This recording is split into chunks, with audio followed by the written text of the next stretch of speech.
Hello everyone, I'm Bobmich and welcome back to some more Star Citizen 3.3 PTU. This is kind of a little discussion video because it's just some initial impressions. It's not a first impression because I did that on stream and I don't really need to do that in a video. It's, I don't need to outlay that. So 3.3.5 has finally been given to us. It's still in a kind of limited scope because we have all the locations, we have the places, we even have the people in some regard, like the NPC from the CitizenCon demo is in reclamation and salvage. However, he doesn't have his voice at the moment and you can't really do his missions for him. So yeah, there isn't any kind of other way to say this other than it's gorgeous. I mean, this is going to be Screenshot Simulator 2019 when it goes out to a wider audience, because it's just beautiful to walk around and see these different and diverse environments after we've been used to Crusader and its moons for so long now. It's very pretty to wander around, and especially as you can see in the footage that we've got here in the forested area. This is HMC Edmund on Hurston.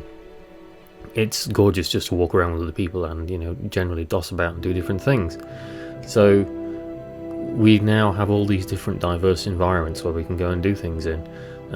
Like I said, lots of the mechanics aren't there yet. We don't have any of the missions that we can do, so we don't have the branching mission tech that we saw demoed at CitizenCon.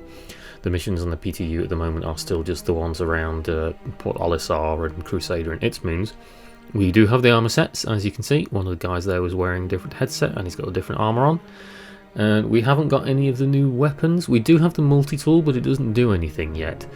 The best way to describe it is kind of like a mini prospector laser. It just kills anything the laser touches. So it's more of a sort of a very close quarter combat weapon rather than a piece that you can use to repair your ship and in a kind of black weight where sort of hammer away at your ship and fix it. So yeah, it's just, I keep going back to it, but it's just gorgeous to go and play on. So we also have Lawville, of course, within Hurston, and I don't think I'm going to put any footage of that in here because there's more than enough Lawville content out there on the YouTube for you to go and look at. Probably recorded in a lot higher quality and fidelity than I can do on my current setup. So, Zenthors and ST Youngblood and Board Gamer, they've all done their own thing. So go and have a look at their stuff. Lawville's gorgeous. The FPS around it at the minute isn't brilliant because the object container streaming is behaving a little weirdly. In the patch that we have right now, it's even stranger because it takes a while to load things in. But it is getting there, and I can anticipate a full release not very far away. There was a quote on, I think it was it Concierge Ticket or something like that someone submitted, where CIG had said that they don't want to keep the 3.3.5 PTU in PTU for very long. In fact, such to the point where they don't want to open it up as a wider PTU as they normally do, because they really don't want this in PTU. They want it to go out to live. They want everyone to play it. More likely because of the anniversary sale we've got coming up, and now the anniversary event that was announced just before ATV and in ATV, where everyone's going to be able to fly every single ship in the game.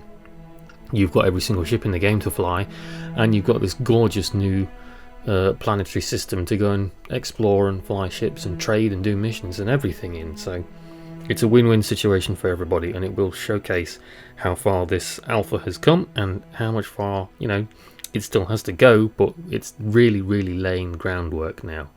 I'm on the beach here, as you can see, so I can't remember where that was on that island.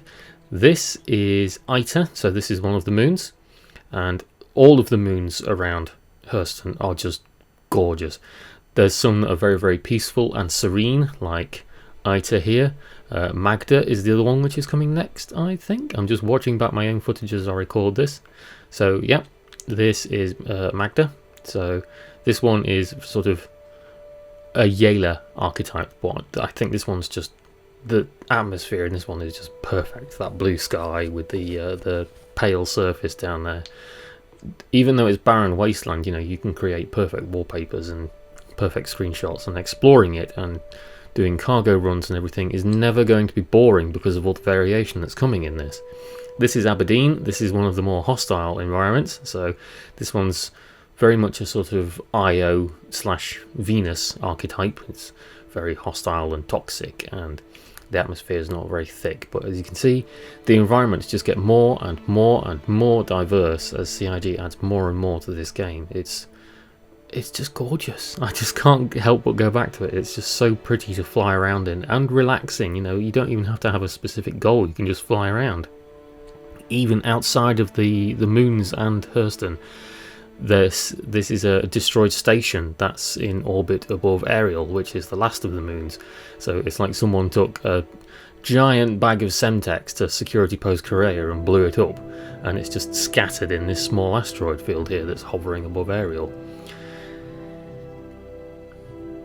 And this is the last of the moons. This is Ariel, and this is the more Venus kind of archetype. So it's got Damar's heat hue, as you can see, like the giant heat haze that fades into the distance. So it's very hot and very violent and very toxic.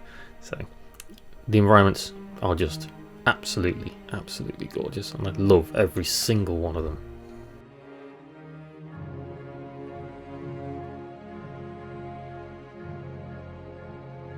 There we go then. Just a quick look at some of the areas and a few impressions on the moons and Hurston itself. We're just coming back over Hurston to go into Lorville here when I was finishing off the stream the other night. So yeah, I can't sing enough praise about this at the minute, how far this has come. You know, for all the naysayers and everything, I think once more people get a hold of this and the bugs, especially around Lorville, because Lorville is the most problematic area at the minute because there's so much being rendered in there and they just need to fix the object container streaming a little bit. I really do think this is going to explode, especially with the anniversary event coming up, and it will just showcase what there is to come with this, that CIG is finally delivering on at least some of the promise that they made. You know, we've still got Squadron 42 to look forward to, we still have the rest of the Stanton system, let alone the wider universe. If you've watched ATV that came out the other night, ArcCorp looked absolutely fantastic, even though it's in a basic phase. So more and more and more to come, and I genuinely cannot wait. Let me know what you guys think, because I know some of you will have probably gone to play it yourselves, some of you may have jumped into the PTU. If you haven't, I wouldn't recommend that you go and subscribe just so you can jump into the PTU and play Hurston now, because it's very problematic and there are a lot of bugs that still need ironing out and fixing. Give it a few days, I would say, you know, around the weekend. If they don't bring a live or a more wider PTU out over the weekend, I still think we're going to get a live build before the end of this month. I would say within a week, 2 weeks. Hold on just that tiny bit longer and then we can all jump in and enjoy this gorgeous new area. Thank you for watching, and I'll see you next time.